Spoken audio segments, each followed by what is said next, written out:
Welcome to the SVG-TV news for Monday, January 29th. With the details, I'm Khalil Cato. Former Member of Parliament for Central Kingstown, Conrad Sayers, was laid to rest today at the Kingstown Cemetery following an official funeral service at the Kingstown Baptist Church. Sayers passed away on December 30th at the age of 75. Prior to the funeral service, Sayers' body laid in state at the temporary Parliament building in Kalyaquar for viewing.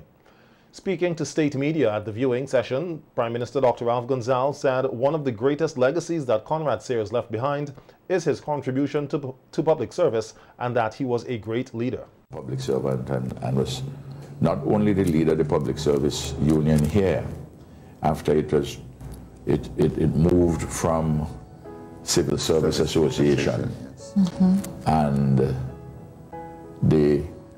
one of the persons who helped to transform the Civil Service Association from essentially a kind of a social club into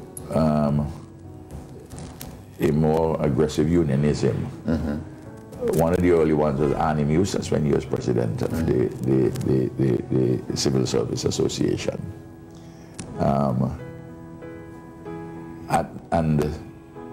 So you fast forward and you got to Conrad as president of the Public Service Union when the name changed. And then he became president of the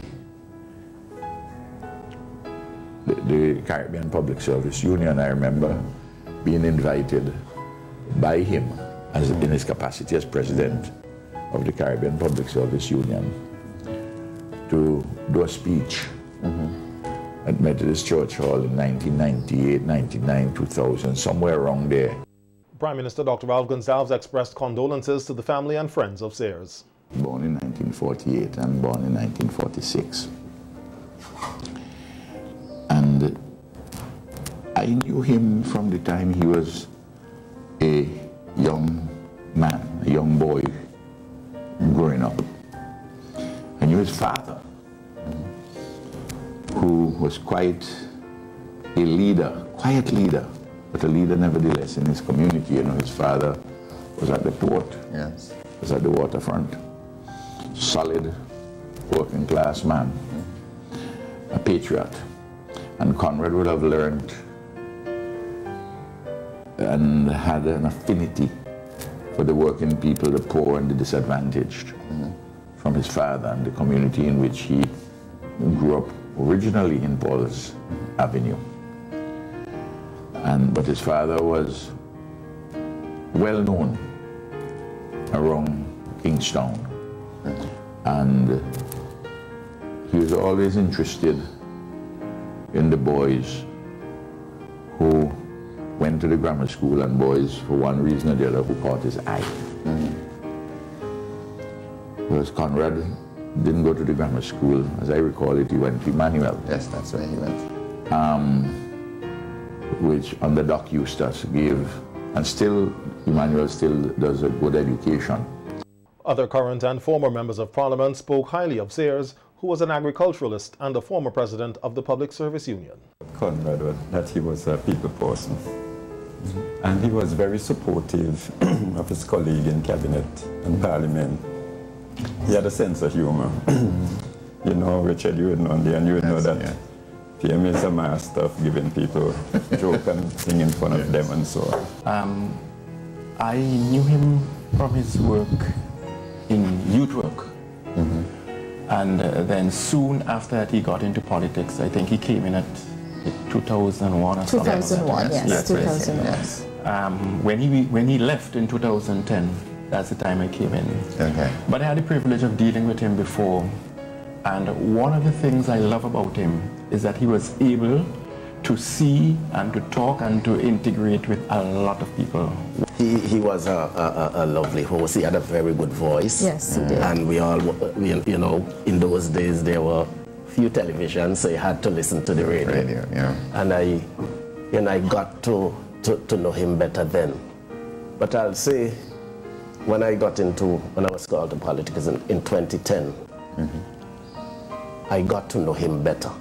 My first experience with Conrad is that we had a little prayer group. We formed a little prayer group. A few of us would meet in the Botanic Gardens one Saturday every month to pray. Okay. It was myself, it was Conrad, and Amos Denny, and I think Nora Dixon. Okay. We would pray one Saturday every month in the Botanic Gardens. In the context that some persons see parliamentarians and politicians, but he was at all times a human being. I can remember the first cabinet meeting I attended, just past age 26, coming out of the criminal court. And I did not have the opportunity to choose a seat. Conrad chose a seat for me next to him. And it was actually the first time I was meeting Conrad. And I think my takeaway at the end of the day was that he saw someone who was young. He saw someone who was new, and someone who he was willing to coach. Leader of the opposition New Democratic Party, Dr. Godwin Friday, on radio today expressed condolences to the family of the late former MP. You know, anybody serves their country and put themselves forward. You know, we might have our differences politically and so forth, but you have to, you know, acknowledge the public service and that he did, and I do so now on behalf of myself and the Democratic Party, and I'll be there to pay my respects at the funeral service. Sayers was known to many as a humble person and an understanding politician, as described by one of his good friends and a former employee, who were at the public viewing today as his body laid in state. A good friend to me. I know him from over 40 years. And I know him from, he came to Beckley one time when I was working, and it's a couple of years back now. And when I know him, from since I know him, I can't remember the year, but until he died, we were close friends, always contacting one another. Well, I even went and see him when he was sick, really. And he was such a fun person. Kevin can't read for words now. When he came to Beckley the first time, when I really know him, he had introduced the October 16 World Food Day in Beckley. And from that, I took part in it because he wanted me to, but I never wanted to do it. And he persuaded me now to do that. And it was so fun to have him around and knowing him for so long. He helped when he needed as a friend. And it's a lot more things I can say, but right now, the memories of him will live on in my heart. He will always be in my heart. I never will forget it. I used to work with him in ministry, and remember he cut his hair and he was a nice man and a nice politician, and an understanding politician. He never let down nobody. He never let it down. If he tell us come by, he come by him. He box and shoot when he go. He not tell him must go and come back. When he come, until he come back, he giving you, and he making sure he fulfill his promise to you. He never make you pass a go away with a start piece. He all time fulfill his promise.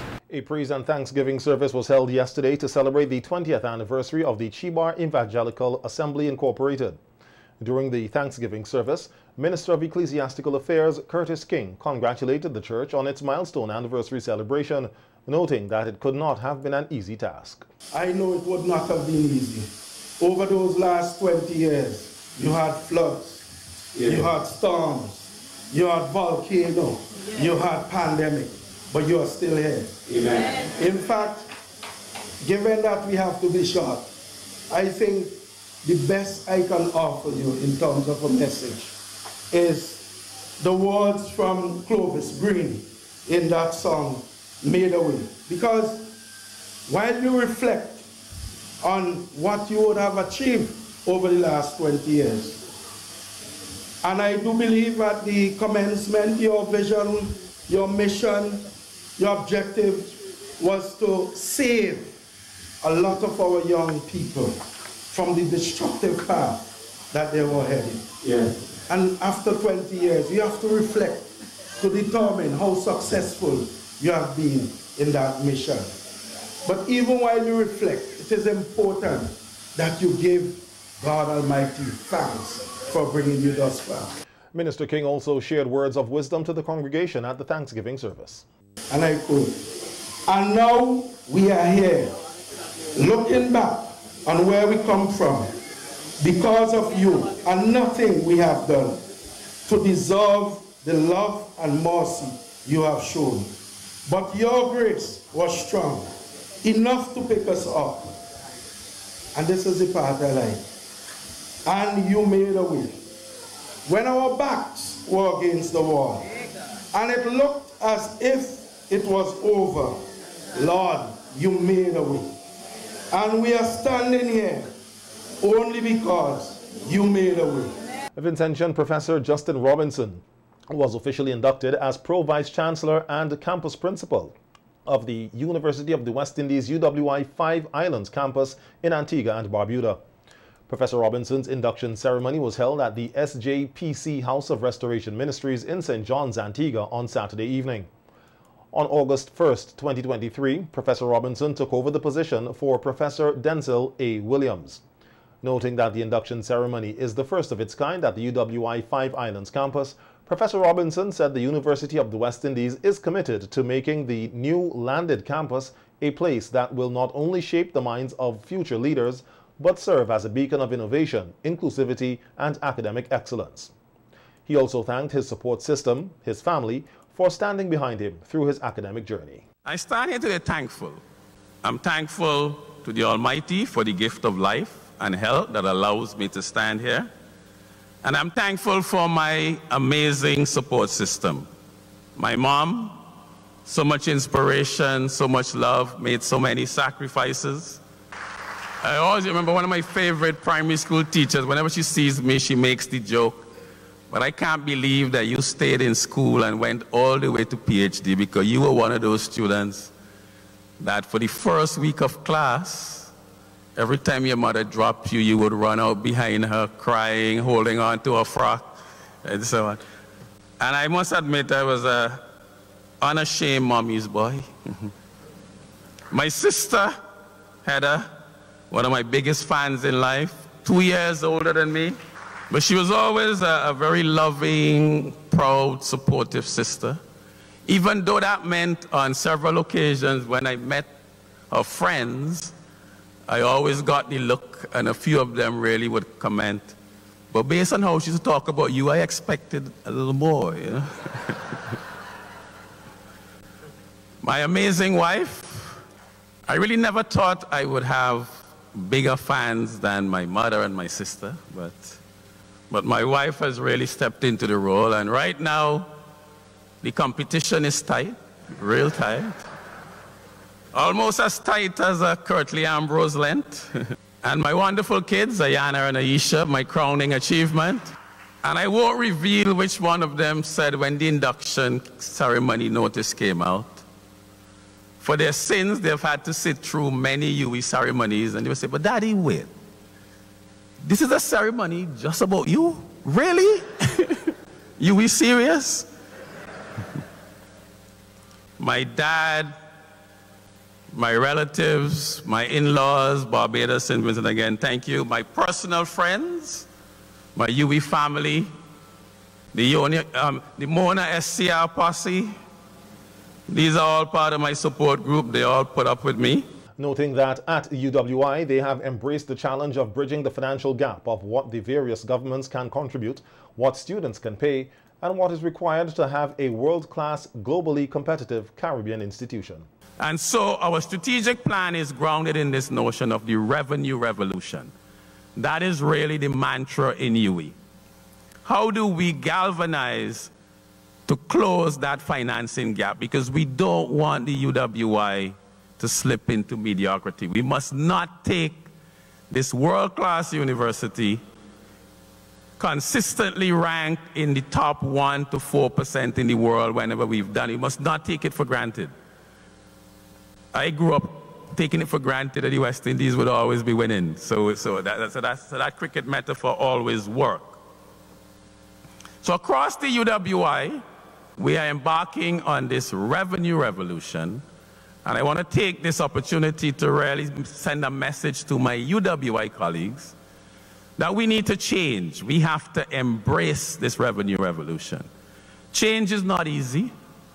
I recently heard someone say that the only humans who embrace change and look forward to it are babies with wet diapers. So I understand how difficult that is to change, but we must do this for ourselves and the region to execute on this revenue revolution so that we close the funding gap between what our governments can pay, what our students can pay, but what is required to fund a globally competitive university in the Caribbean. And this is happening at UWI. Between the global campus and the regional headquarters, we have come up with a concept, a tagline to sell products globally. We have sold that concept to international financial institutions, and we confidently expect to sign the financing and launch of that in the next couple of weeks. Professor Robinson holds a BSc in Management Studies first-class honors from the Cave Hill campus.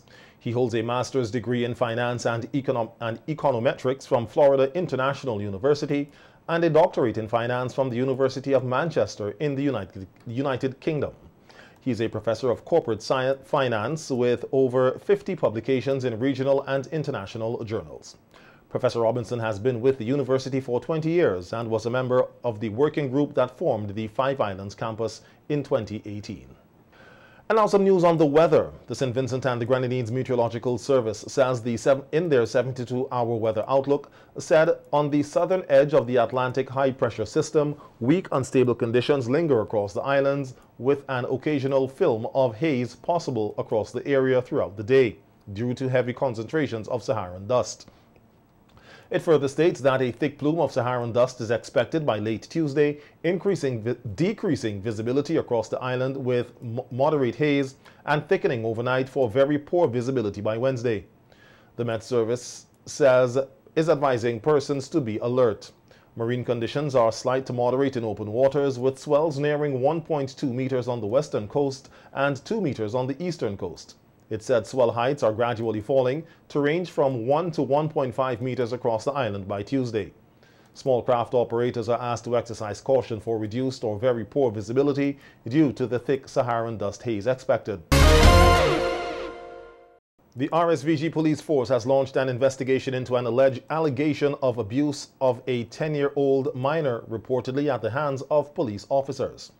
A statement issued today by the police force says reports of the allegations of abuse and misbehavior by police officers towards the 10-year-old minor were drawn to the attention of the Acting Commissioner of Police, Enville Williams, and other senior ranking members of the force.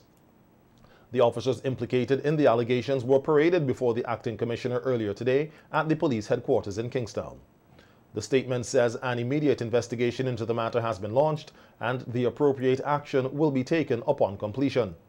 A senior police officer attached to the Criminal Investigations Department, the CID, South Central Division, was assigned to conduct the investigation. The public is asked to bear with the police as they probe the matter. According to the police statement, while the allegations are painful to listen to, we must strive to be fair to all parties involved, while reiterating that the police force is an organization that does not operate outside the laws of St. Vincent and the Grenadines, and no officer will be tolerated if he or she chooses to do so, as police abuse and allegations of police abuse are not policies of the RSVG police force. The police statement further states that any police officer who is found culpable for such allegations will be dealt with in accordance with the law. The RSVG-PF says it will make further updates on the investigation and actions to be taken shortly. While thanking citizens for continuing to work with the police force to keep the nation safe, the police is asking anyone with information that can assist the investigation to call the Caliacor Police Station at 458-4200, the police emergency line at 911 or 999, or any police station or police officer you're comfortable speaking with. The police say any information received will be treated confidentially.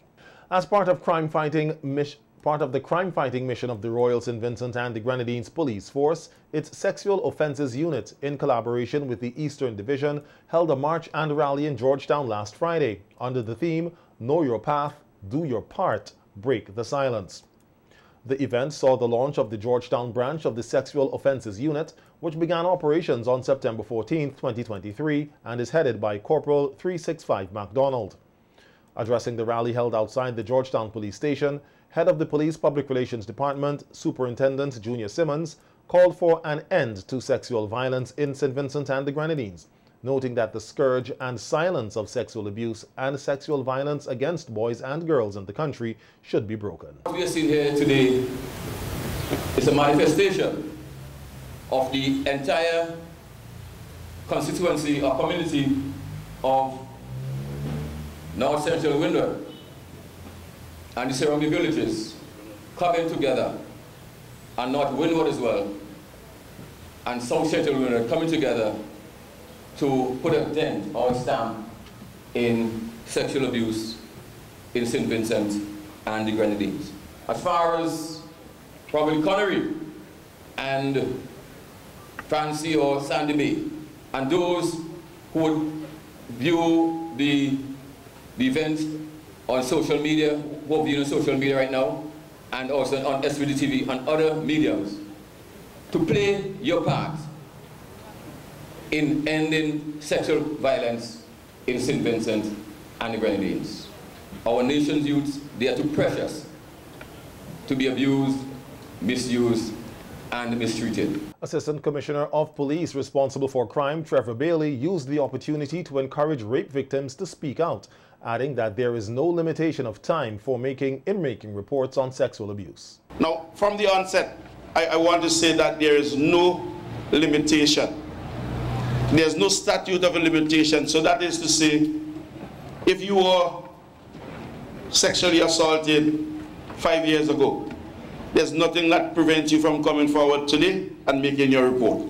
If you didn't report it then, for whatever reason, and you feel comfortable enough today in coming forward, please do so. There's nothing that prevents you from making your report. Your report will be entertained and be dealt with as if it happened 5 minutes ago.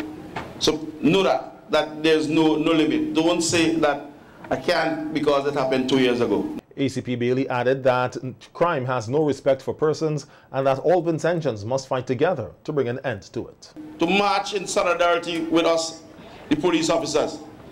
This is what we want. We want to forge that relationship, that synergy between wider St. Vincent and the police. Because crime has no respect for any individual. Police officers have fallen victim to crime. A nurse, a teacher, all of us, we know someone who has been victim of crime. So it has no respect for the individual or the profession that we hold. What we have at our advantage though, is when we bond together, we are stronger than ever. And today, your presence is a testimony that we all are saying no, not only to crime, but specifically to the offense of sexual assault and rape. Our young girls must be allowed to live their life, their youthful life, as a child, and experience all the different changes that child or children go through up to adulthood. Equally, our ladies are not a fruit. They're not to be fondled and to be picked and to be touched at the whims and fancies of anyone. ACP Bailey also announced that as of Friday, January 26th, the Sexual Offences Unit is now headed by Assistant Superintendent of Police, Nigel Butcher.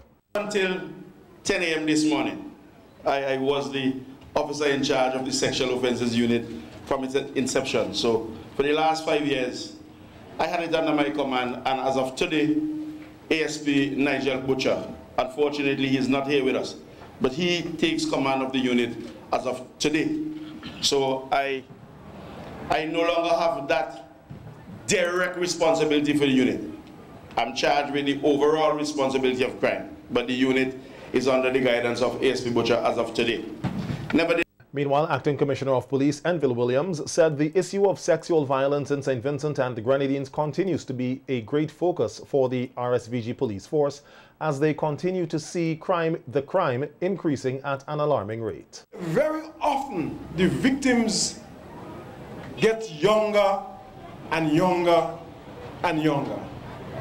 It tells me that we have a problem that must be addressed and must be addressed right now and not tomorrow. I must, in that vein, commend my predecessor, Mr. Colin John, Senior Magistrate, for the foresight in branching out the sexual offences unit force to the Georgetown area, because the organization recognized that not that the Eastern Seaboard is worse than any place else, but to grapple with the issues that affect our youngest and our most vulnerable victims, we have to take a stand where the response from the police can be almost immediate.